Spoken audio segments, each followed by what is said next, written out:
নমস্কার বন্ধুরা, কেমন আছেন? তামসেস লাইফস্টাইলে আপনাদেরকে স্বাগত। আজকে আমরা রান্না করব কাতলা মাছের ডিম দিয়ে আর আলু দিয়ে একটা তরকারি। তার জন্য আমি 250 গ্রাম কাতলা মাছ নিয়েছিলাম। তার মধ্যে নিয়েছি হাফ চামচ নুন, হাফ চামচ হলুদ গুঁড়ো নিয়ে আমি একটা চামচের সাহায্যে কাতলা মাছের ডিমটাকে বোলের মধ্যে মাখিয়ে নিচ্ছি। আপনারা চাইলে হাত দিয়েও মাখিয়ে নিতে পারেন। তারপরে আমি একটা ফ্রাইং প্যান গ্যাসে ওভেনে বসিয়ে তাতে সর্ষের তেল দিয়ে পরিমাণ মতো পুরো ডিমটাকে দিয়ে দিয়েছি একটা ঢাকনা চাপা দিয়ে, যাতে ডিমটা ফুটে না আসে। তারপরে ডিমটা যখন এক পিঠ একটু হালকা লালচে ব্রাউন হয়ে আসবে তখন আমি আবার অন্য পিঠটা উল্টে দেব। একটু সাবধানে উল্টাবেন যাতে গায়ে যেন ফুটে না আসে। এইভাবে দেখুন, আমি যেভাবে উল্টাচ্ছি আপনারা একটু এইভাবে উল্টে দেবেন। উল্টে দিয়ে যখন আপনার দুপাশটা একটু লালচে হয়ে যাবে তখন আমি একটা খুন্তির সাহায্যে এই ডিমটাকে আমি পিস পিস করে কেটে নেব। কিন্তু যখন আমি কাটবো তখন এটা একদম লো আঁচে থাকবে, কারণ ডিমটা ভালো করে ভাজা হওয়ার জন্য। ডিমটা যখন আমি খুন্তির সাহায্যে কেটেছি, আপনারা চাইলে ছুরির সাহায্যেও কাটতে পারেন।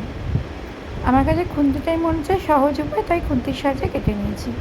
তারপর ডিমটাকে আস্তে আছে আমি একদম লালচে অবধি রেখে দিয়েছি। লালচে যখন হয়ে গেছে তখন নামিয়ে নিয়েছি, তাহলে ডিমটার মধ্যে কাঁচা ভাব কিছু থাকবে না। এরপরে আমার ওই ফ্রাইং প্যানে আর একটু তেল দিয়েছি, দিয়ে আমি ডুমো করে কাটা আলু ছিল তার মধ্যে একটু নুন, একটুখানি হলুদ দিয়ে আলুটাকে ভালো করে ভেজে নিয়েছি। আলুটা যখন লালচে হয়ে আসবে তখন আমি আলুটাকে আস্তে আস্তে একটা একটা করে তুলে নেব। আলুটাকে তুলে নেওয়ার পরে আমি ওই তেলের মধ্যে, আমার রান্নাটা যেহেতু হয়ে যাবে তাই ওই তেলের মধ্যে আমি ফোড়ন দিয়েছি 1 চামচ মতো সাদা জিরে, আর দিয়েছি 3টে মতো এলাচ থেতো করে, তার সঙ্গে দিয়েছি 2টো তেজপাতা 2টো টুকরো করে দিয়ে ভালো করে ফোড়নটা নাড়ে চেড়ে তারপরে আমি দিয়ে দিয়েছি 2টো মাঝারি সাইজের পেঁয়াজ কুচি করে। পেঁয়াজটা যখন হালকা লাল হয়ে আসবে তখন আমি এর মধ্যে অ্যাড করব টমেটো আর কাঁচা লঙ্কা। দেখুন আমি কাঁচা লঙ্কাটা দিয়ে দিয়েছি। কাঁচা লঙ্কাটা দেওয়ার পরে আমি এর মধ্যে অ্যাড করব টমেটোটা দিয়ে এর মধ্যে আমি একটু অল্প করে নুন দিয়ে দেবো। নুনটা দিলে টমেটোটা খুব তাড়াতাড়ি সেদ্ধ হয়ে যায়। নুনটা দিয়ে আমি টমেটোটাকে একটু নাড়াচাড়া করে একটা ঢাকনা চাপা দিয়ে রেখে দেবো, তাতে টমেটোটা আমার তাড়াতাড়ি নরম হয়ে যাবে।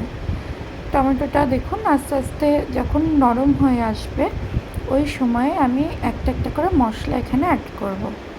আমি এই মশলাগুলোর মধ্যে প্রথমে দেব হচ্ছে অল্প একটু 1 চামচ মতো জিরে গুঁড়ো দেওয়ার পরে আমি দেব হচ্ছে হাফ চামচের থেকে একটু কম লঙ্কার গুঁড়ো।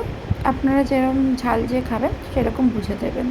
তারপরে দেবো 1 চামচ কাশ্মীরি লঙ্কার গুঁড়ো, তারপরে দেবো হচ্ছে 1 চামচ আদা বাটা, দিয়ে অল্প একটু জল দিয়ে দেবো যাতে মশলাটা পুড়ে না যায়।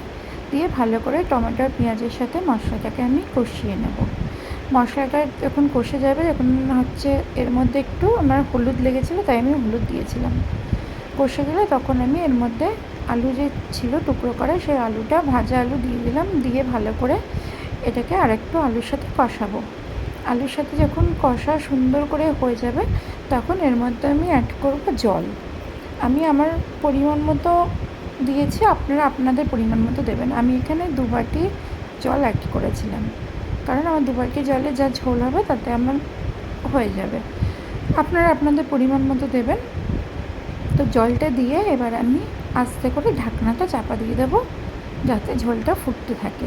ঝোলটা যখন ফুটবে 70% যখন আলু সেদ্ধ হয়ে যাবে সেই সময় আমি দিয়ে দেবো ভাজা মাছের যে ডিমগুলো, সেই ডিমগুলো দেওয়ার পরে আমি একটা একটা করে উপর নিচ করে নেব যাতে ডিমগুলোর মধ্যে ভালো করে ঝোল মশলাগুলো ঢুকে যায়। দিয়ে তারপরে আমি আবার সুন্দর করে একটা ঢাকনা দিয়ে ঢাকা দিয়ে দেবো।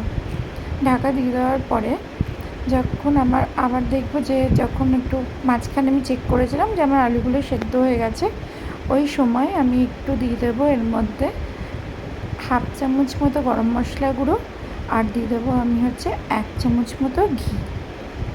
ঘি আর গরম মশলা গুঁড়োটা দিয়ে একটু নাড়াচাড়া করে তারপরে একটু 2 মিনিট মতো ঢাকা দিয়ে রেখে দেবো আমি লো আছে। ভালো করে যখন ফুটে উঠবে তখন আমি এটাকে বন্ধ করে দেবো, গ্যাসটাকে বন্ধ করে দিয়ে তারপরে আমি আস্তে আস্তে নামিয়ে নেব। তাহলে আমাদের তৈরি হয়ে গেল আলু দিয়ে মাছের ডিম দিয়ে কাতলা মাছের ডিমের তরকারি।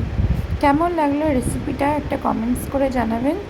যদি ভালো লাগে একটা লাইক করে দেবেন আর শেয়ার করে দেবেন। দেখা হচ্ছে আপনাদের সাথে পরবর্তী রেসিপি নিয়ে। ততদিন আপনারা ভালো থাকবেন, সুস্থ থাকবেন।